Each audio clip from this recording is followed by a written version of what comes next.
G హోసల్లి దేవరలో ఏటా జరిగే కార్యక్రమానికి వంతపాడిన అధికారులు. పోలీస్ రెవెన్యూ అధికారులను నమ్మి మోసపోయామని, ఇక వివక్షపై ప్రతిఘటన తప్పదని కేవీపీఎస్ జిల్లా కార్యదర్శి ఎండి ఆనంద్ బాబు అన్నారు. ఆదోని మండలం జీ హోసల్లి గ్రామంలో బుధవారం నిర్వహిస్తున్న ఊరి దేవరలో గతం నుండి కొనసాగిస్తున్న వివక్ష తిరిగి పునరావృతమైందని, దీనికి స్థానిక రెవెన్యూ పోలీసు అధికారులే బాధ్యత వహించాలని కేవీపీఎస్ జిల్లా ప్రధాన కార్యదర్శి ఎండి ఆనంద్ బాబు డిమాండ్ చేశారు. బుధవారం కేవీపీఎస్ జిల్లా ఉపాధ్యక్షులు ఎన్జీ కృష్ణ, మండల కార్యదర్శి బి తిక్కప్ప, నాయకులు వెంకటేష్, వీరేష్, లక్ష్మణులతో కలిసి కేవీపీఎస్ జిల్లా ప్రధాన కార్యదర్శి ఎండి ఆనంద్ బాబు జీ హోసల్లి గ్రామాన్ని సందర్శించి దళితులతో వివరాలు అడిగి తెలుసుకున్నారు. ఈ సందర్భంగా వారు మాట్లాడుతూ, వారం రోజులుగా చర్చ జరుగుతున్న కుల వివక్షపైన అధికారులు సామరస్యం పేరుతో దళితదారుల కుంభాలని ముందు పంపి వివక్షతను చట్టబద్ధం చేశారని అన్నారు. మాదిగలను దేవర సందర్భంగా కుంభాలను ముందుకు తీసుకెళ్లనివ్వకపోవడమే కాదు, ఇప్పటికీ దేవాలయంలోకి రానివ్వడం లేదని అన్నారు. ఊరంతా కూర్చునే గ్రామ చావిడిలోనూ మాంకాలమ్మ కట్టపైన, పీర్ల చావిడి కట్టపైన మాల మాదిగలను కూర్చోనివ్వరని అన్నారు. అంతటి దుర్మార్గమైన అంటరానితనాన్ని భరిస్తూ వాటిని పక్కన పెట్టి దేవరి సందర్భంగా అందరితో సమానంగా కుంభాలను తీసుకెళ్తామని అడిగిన దళితులను మభ్యపెట్టి అనర్థం జరుగుతుందని భయపెట్టి అధికారుల సాక్షిగా వివక్షతను కొనసాగించారని అన్నారు. వివక్ష నిర్మూలనకై ప్రతిఘటన తప్పదని, కలిసి వచ్చే వారందరికీ కలుపుకొని వివక్షతకు వ్యతిరేకంగా చలో హోసల్లి కార్యక్రమాన్ని నిర్వహిస్తామని వారు హెచ్చరించారు.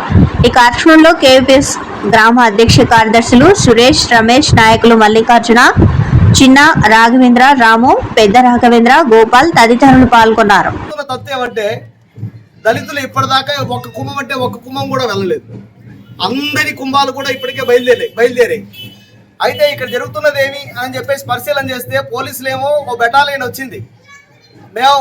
మీరు పోతే మేము రక్షణ కల్పిస్తామని చెప్పేసి చెప్పారు. రెండో వైపు ఏమో పెద్దలందరినీ పిలుచుకుని వైపు మాట్లాడారు. మీరు వస్తే ఊరికి అరిష్టమని చెప్పేసి చెప్తా ఉన్నారు. మీరు వస్తే అనర్థాలు జరుగుతాయని చెప్పేసి చెప్తా ఉన్నారు. ఎంతకాలం ఇలాంటి దుర్మార్గమైన వివక్ష అంతరాంతరాన్ని భరించాలి అని చెప్పేసి అడుగుతా ఉన్నాను నేను. ఈ రాష్ట్ర ప్రభుత్వానికి కానీ ఈ అధికారులకు కానీ సిగ్గు, లజ్జ, మానం అనేటువంటిది ఉందా అని చెప్పేసి అడుగుతా ఉన్నాను. ఎంతకాలం 77 సంవత్సరాల స్వతంత్ర భారతదేశంలో సాటి మనిషిని అయ్యానని మనిషిగా చూడండి అని చెప్పేసి అడుక్కోవాల్సినటువంటి దుర్మార్గమైన పరిస్థితి మాకు ఎంతకాలం అని చెప్పేసి అడుగుతా ఉన్నాం. మేమేమో హక్కుల కోసం అడగట్లేదు, మంచి జీవితం కోసం అడగట్లేదు, ఉద్యోగం కోసం అడగట్లేదు, నీతో పాటు సమానంగా నడుస్తానని చెప్పేసి అడుగుతా ఉన్నాను, నీతో పాటు సమానంగా మొక్కుతానని చెప్పేసి అడుగుతా ఉన్నాను.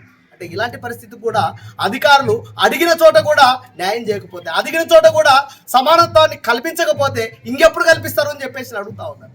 కాబట్టి ఖబర్దార్, మేము పోలీసులు నమ్మాం, మేము రెవెన్యూని నమ్మాం, అధికారులు నమ్మాం కాబట్టి అధికారులు అందరితో పాటు సమానంగా తీసిపోతారు కాబట్టి సామరస్యంగా గ్రామానికి వచ్చాం. కానీ ఈరోజు అధికారులే ఆ రకంగా కుల వివక్షతను రెచ్చగొట్టేటువంటి ప్రయత్నం చేస్తా ఉన్నారు, కుల వివక్షతను కొనసాగించేటువంటి ప్రయత్నం చేస్తా ఉన్నారు. మేము వచ్చే సంవత్సరం తప్పకుండా చలో హోసల్లి కార్యక్రమాన్ని నిర్వహిస్తాం. వందల సంఖ్యలో కాదు, వేల సంఖ్యలో ఈ గ్రామానికి వస్తాం. ఎవరు అడ్డుకుంటారో చూస్తాం. మేము సమానత్వం కోసం అవసరమైతే దేనికైనా సిద్ధపడతామని చెప్పేసి ఈ సందర్భంగా నేను హెచ్చరిస్తా ఉన్నాను.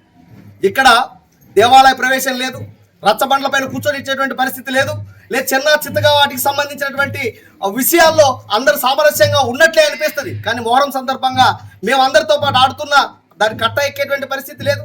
అంటే ఇంతటి దుర్మార్గమైన వివక్షతున్న ఆ వివక్షత పైన ఎవరూ మాట్లాడలేదు. కానీ నీతో పాటు సమానంగా కుంభాన్ని ముందు తీసుకుపోతామని చెప్తే అలాంటి దాన్ని కూడా ఇది కూడా వివక్షతే, ఇది కూడా ఉండాల్సిందే అని చెప్పేటువంటి విధానంగా ఈరోజు అధికారులు ఉంటున్నారు కదా. అందుకోసమే ఈ వివక్షతను సంపూర్ణంగా నిర్మూలించలేదా ప్రభుత్వం, అధికారులే బాధ్యత వహించాలి అని చెప్పేసి నేను ఈ సందర్భంగా హెచ్చరిస్తా ఉన్నాను.